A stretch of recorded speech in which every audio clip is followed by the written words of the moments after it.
All right, welcome to our first Q&A. I have a couple of written in questions that I'm going to get started with. For those of you who are new here, welcome. Thank you for joining my school. I'm Kinsey Rising, certified dog trainer through the relationship-based behavior modification method, and as well as through the National Canine School for Dog Trainers School, their master dog trainer program. So I look forward to getting to know you all and answering all of your questions and providing a great space for you to learn more about dogs and have some canine conversations. So this first question, let's jump right in. This person is looking for advice on how to introduce a mat to our 7-month-old German Shepherd. We just switched to a wire crate as the enclosed one got a little small. It would help to quiet the noise in the crate, but she just sees the mat as a chew toy. We just tried it today. We had it from our last dog who never chewed it. So my first answer to that, so the question is, we gave our dog a bed mat in the crate and now she's chewing on it. How do we get it to stop? 7 months old, still a puppy, supervision. So at that age, that might be too tempting for them to self-regulate. If you have a dog that has a tendency to use their mouth a lot, you could provide toys, but that's not a guarantee that when you're not there, they won't start chewing on the bed. Due to safety reasons and hazards, potential hazards, I would say I wouldn't put anything in there other than durable toys. No stuffed toys, no rope toys or anything like that. Something like a nyla bone or an antler bone that's large enough that they can't choke or swallow on it, and that they can't like shred it and ingest parts of it. So at that age, until they mature and get a little bit older, it's not worth putting things in there that they might ingest, and then you may need to have stomach surgery. So what you could do to acclimate this pup to having a mat in the crate is put the mat in the crate when you're there to supervise and simply just interrupt anytime they put their mouth on the mat. Just don't do that. Interrupt it and then let them be and repeat as needed. So you may interrupt them many, many times. If they don't stop when you verbally interrupt, what you might need to do is start smaller. Let's take a step back. Have them in the crate with the door open, maybe even a leash on so that you can limit them and be there to more directly show them how to be in relationship with the mat. Because right now, the way they want to be in relationship with the mat is with their mouth. So baby steps, one step at a time. And if that's where you have to start, awesome. Over time, they will learn to not put their mouth on it. And then you can give them a little bit more freedom as time goes on, leave it in there for longer periods of time while you're supervising until you get to a point where, let's say for a month's worth of time, you've given them the opportunity to be with the mat and they haven't tried to chew on it. You've expanded the amount of time, you've given them moments of being unsupervised and they haven't taken advantage of chewing on the mat. So those are some ideas to help in that process with a young pup that is going through a mouthing stage. Additionally, I would say a pro tip for crate training would be ideally, we want to have the pup spend time in the crate right after they've had a physical or brain drain. So you've worked their body, you've worked their mind, they're now tired anyways, and that's a great time to put them in the crate. If they want to take a nap, show them like, here's a great spot for you to take a nap. So if possible, the more you can add that into the routine, the more successful you'll be in creating that space, making that space a place for rest and relaxation instead of frustration and isolation. Awesome. Okay, next one. 6-month-old puppy having some troubles training her not to jump up on me. So this is a very common struggle with puppies and even some adult dogs that tend to be very hyper and usually very social. Dogs that really enjoy interaction. My I'll give you my go-to spiel for this. So let's break down movement and how dogs see that. So this is one of my core training concepts that I tell all of my clients is predator versus prey movement. Predator movement in simplicity, as we define it here, is taking space. So picture a lion stalking its prey, moving in, taking space. It's the one in charge. So how we define predator movement for our purposes here is you're the one taking space and you're the one in charge. Prey movement, there's two types. Picture a frozen bunny in a field. It's trying not to be seen. That's a prey response. So freezing, or when the bunny knows that it's been seen, it runs away and yields space. So if you're in prey movement, you're either frozen or yielding space. You're not the one in charge. So with that framework, let's take a look at jumping up. A dog is moving into your space and jumping on you. So they are in predator movement. They are taking space. From their perception, they're in charge of that moment of interaction and that aspect of your relationship. Most humans will either freeze or back up. No, no, no, don't jump on me, as they're yielding space. So if we were to eliminate the verbal communication, because that's not a dog's primary form of communication, we have body language. And so what is the body language saying? We are yielding to that, which puts the dog in charge, so that it will actually encourage more jumping up. Additionally, with the moving backwards being prey-like, that elicits that predator hunt mode to move in. So they're instinctually designed to see movement away and follow it.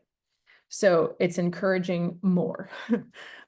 So when you Google how to stop my dog from jumping up, one of the most common things you will see or recommendations is to either stand there and ignore your dog until they stop jumping on you, and then you give them attention or a treat. Well, what are you doing in that moment when you're just standing there? You're acting as prey, frozen bunny in the field. So for many dogs, that's not enough to stop the behavior. It might stop it temporarily in the moment, but they don't really get it that you don't like the jumping up. So it may not prevent them from doing it again in the future. A second response that you will find very popular on Google is turn your back to your dog and give them the cold shoulder to show them like, oh, I don't like this. Now, while that can be successful for a very small percentage of dogs that really, really care about social connection, like their percentage of social connection priority is extremely high, and they're like, oh, they're very sensitive to it. For most dogs, that's not enough. That's going to elicit that prey response. I'm moving away, I'm yielding space. So it encourages them to pursue you more. So instead, what I recommend, which has worked 100% of every time I've implemented it with every single dog, no matter the breed, no matter the age, no matter the size, is you take space. You move into predator movement. So when the dog is trying to take your space, moving in and jumping up, you simply start moving into their space. This doesn't have to be big alpha military, I'm upset and angry. It doesn't have to be loud and scary. It can simply be, nope. And you move in and you keep moving in and you keep moving in and you keep moving in until they stop jumping on you.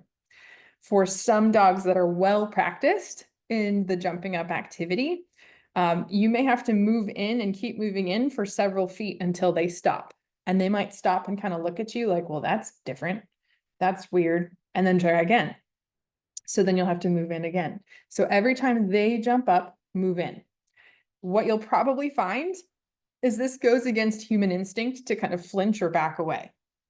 Whether it's, I want to protect my outfit, I don't want your paws on me, or I just don't want you jumping on me. So you're going to have to override your own human instinct and shift in. And I guarantee if you follow through until they stop pursuing your space, they will stop jumping on you. Then you have to be consistent and show them that this is the expectation that you have every single time you interact. So hopefully that helps. Take space when they're jumping on you. And that is, in my experience, one of the best routes to teaching a dog not to jump on you. All right, pulling up the next question here. Let's see, where did it go?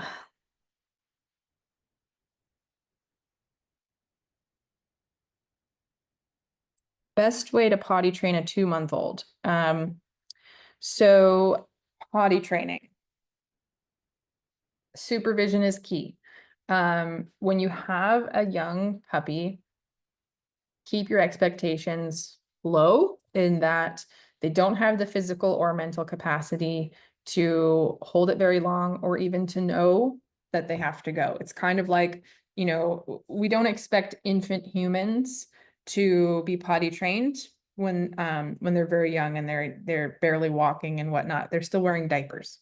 Because what happens at this developmental stage is they're just sort of present and living life, and then all of a sudden they're like, I gotta go, boom. So they don't have the forward thinking or the understanding to be able to regulate yet. So it's our job to lead by example and to set the schedule for them. So be intentional about regular potty breaks, you initiating those.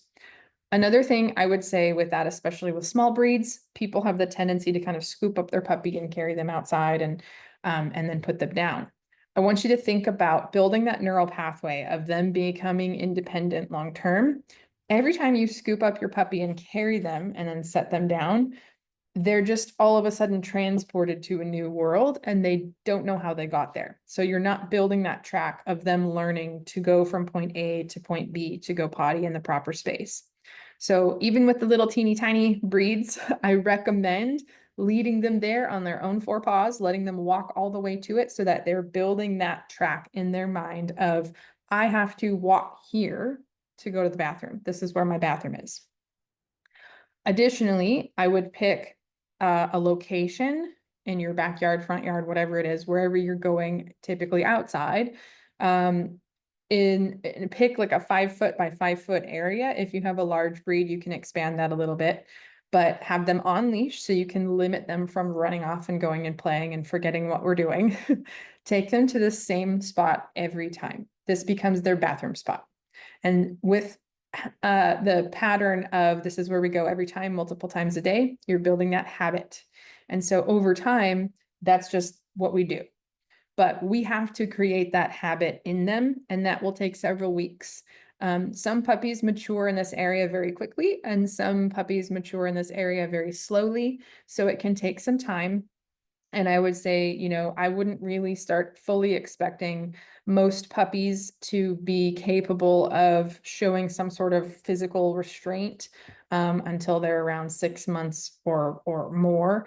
And that's for medium and large and above breeds. Small breeds can tend to take a little bit longer based on their structure. I think it's maybe just they have a little less capacity in my experience. So those are some basic tips for potty training. I would say if you find messes around your house, you are giving them too much freedom, too much independence because you're not seeing it happen. And so that's got to stop first. Limit their options in the house. That could mean a little more crate time. That could mean tethering them to you so that you have them with you wherever you go around the house. That might mean tethering them to a doorknob or a piece of furniture to kind of limit their zone, paired with you initiating regular potty breaks every 30 to 60 minutes. Or playpens, those are another great way to limit. They should not have access to the full house at that age or anything, anywhere around that timeline until they're like 6 to 9 months and have shown they understand what's expected of them in the home space. So if you find that you are still having messes in the house, look at, am I supervising adequately? That would be the answer. The answer would be no if you're finding potty accidents. Number 2 is, am I giving them enough opportunities outside? Number 3 would be, it might be time to really schedule and limit their food and water intake when that's happening. And so you can connect the dots between when they eat, when they drink, and when they need to go. You can limit those things. And additionally, if you are doing all of the above, and you're still having an issue, you could look into maybe they have a UTI or a health concern. So that's another aspect to check. So let me know if you have any other questions. That is it for today, and I look forward to receiving more questions next time. And I hope you guys have a wonderful day.